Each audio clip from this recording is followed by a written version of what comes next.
Our trumpet's all nice and clean. I'm going to show you my process for reassembling everything.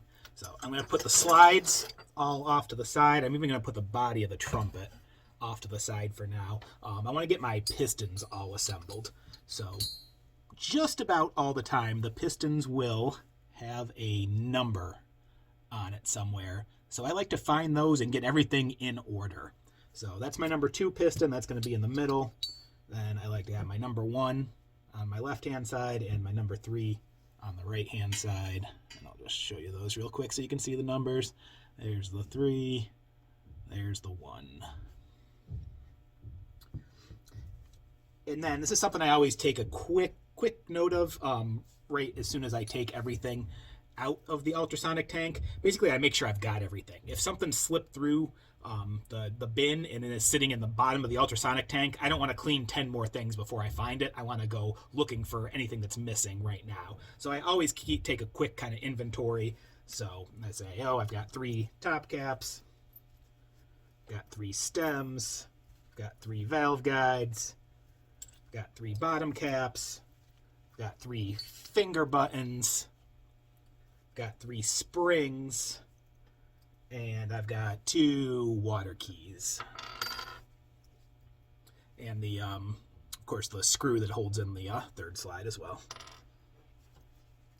I've got all that, so that's good. I usually like to start by putting the felts back on. Now, for the valve section, everything except for the pistons themselves should be interchangeable.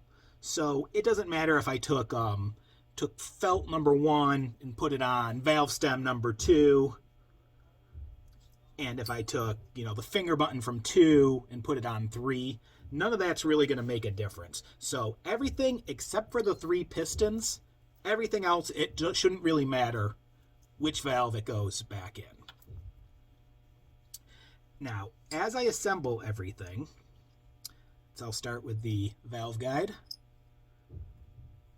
and then the spring on top of that.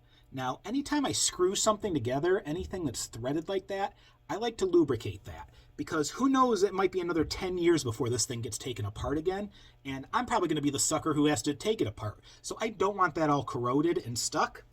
So I'm going to actually lubricate those threads just with regular old slide grease. Doesn't have to be anything fancy. And so I'm going to put that right on the stem, just a little tiny bit.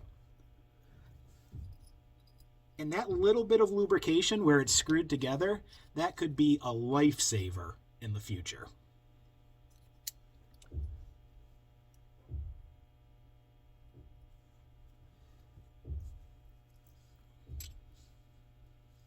So the felts for the top, I'm just pushing those right back in. If you remember, those were glued in. I really don't think that's necessary. If when I give it a play test it's flopping around, I'll glue it back down, but I don't think that's going to be needed for this. And then before I put the finger button on to finish off, remember we got another threaded part there, right? So that is also going to get a little bit of lubrication.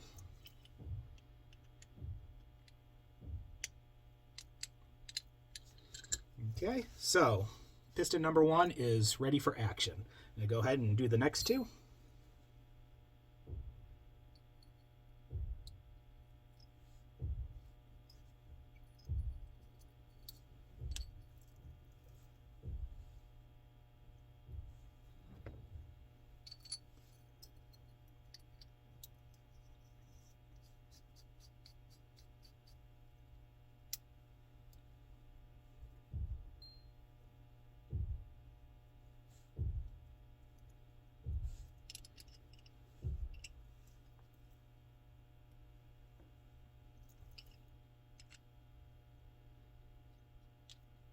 Go. Number 2 is ready.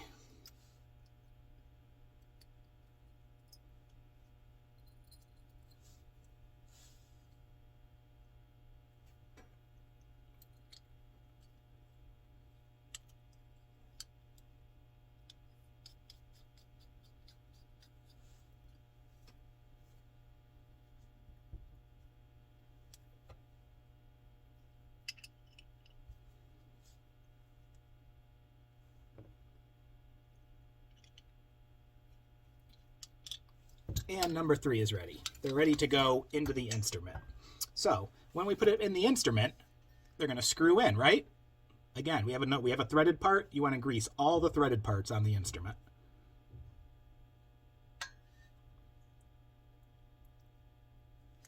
Of course, a little valve oil. I'm just using the basic cheap stuff that you're probably going to find with your instruments. This stuff's okay, totally fine for the student level Holton trumpet.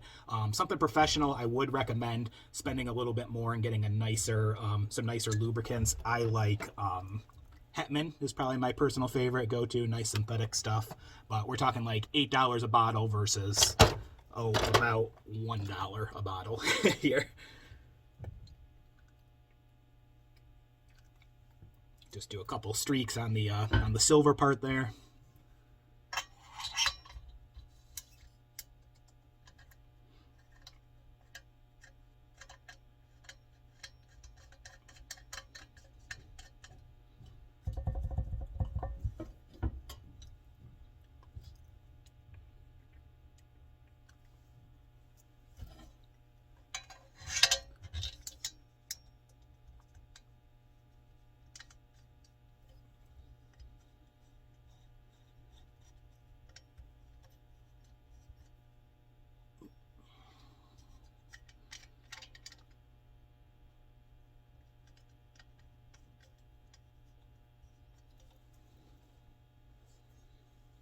Sorry, I'm off camera. Let's see why this one's struggling to go on a little bit.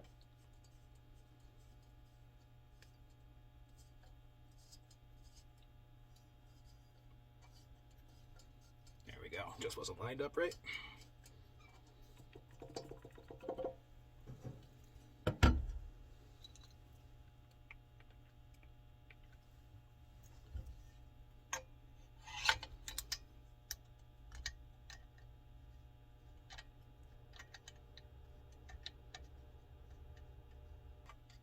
There we go.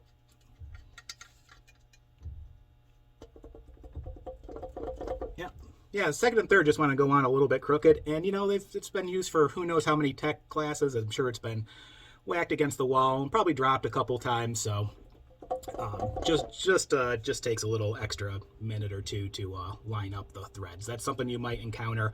If it's feeling really stiff, don't go too far, you know, unscrew it and try starting it again. It really shouldn't be too difficult to screw it on. If it is a little bit difficult to screw it on, that lubrication, that's actually going to help with that a little bit too. So we'll put on the bottom caps. Again, threaded, so we're greasing it.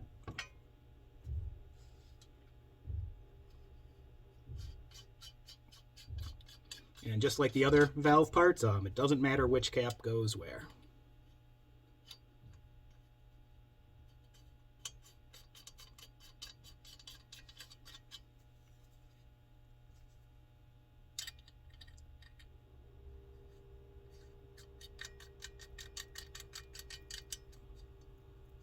Okay. One last check to make sure the valves are going good. They are.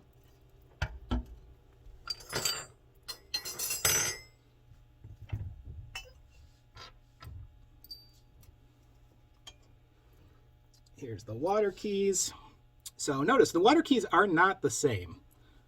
One is a lot curvier than the other, and most trumpets will be like this. See how they don't curve at the same angle? The one that's curvier, that's going to go on the third slide. The one that's less curvy, that goes on the main tuning slide.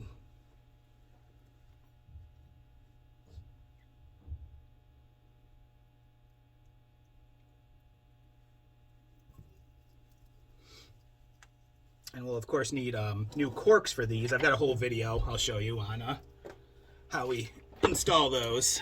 I think that's in the queue for next week's videos. But before you put the water key on, figure out what size you need.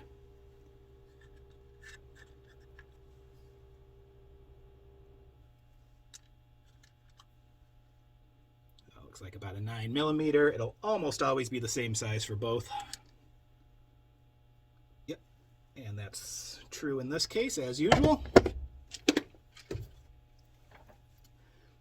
But as I show you in the next video about water keys, don't put the pad on until you've got the water key installed.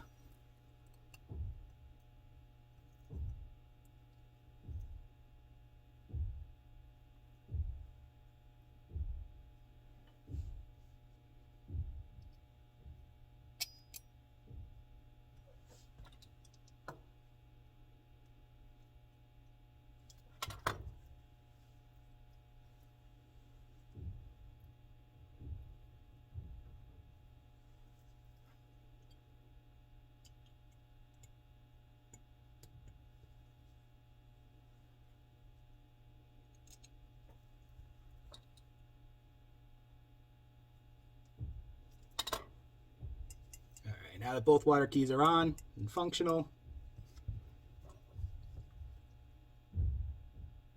then you can peel the adhesive back and put the new synthetic water key cork in there.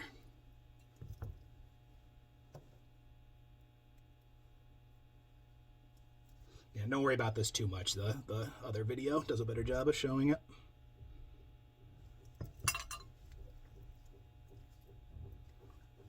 Okay. Of course, the slides are going to get slide grease. That's the obvious thing slide grease goes on.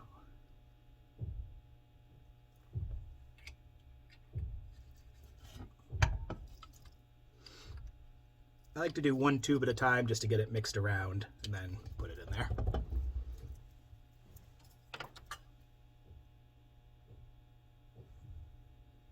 Now, if this was a professional trumpet, I might use a different kind of lubricant on the first and third slides, just because pro players will be kicking those out on the fly a lot more often.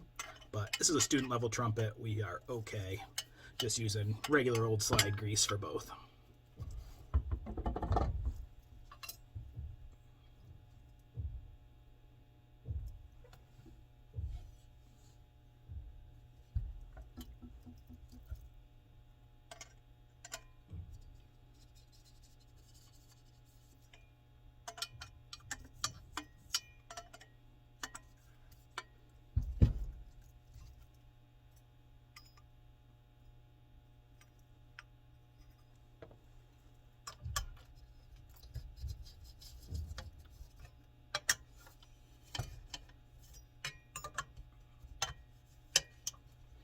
There you go. Trumpet is assembled. The very last thing I would do is just play a few notes just to make sure I didn't accidentally put the valves in the wrong spot or flip the valve around. The valve guide could be in backwards or something like that. So once I do that and everything's playing great, which I'm sure it will on this one, the trumpet is all good to go.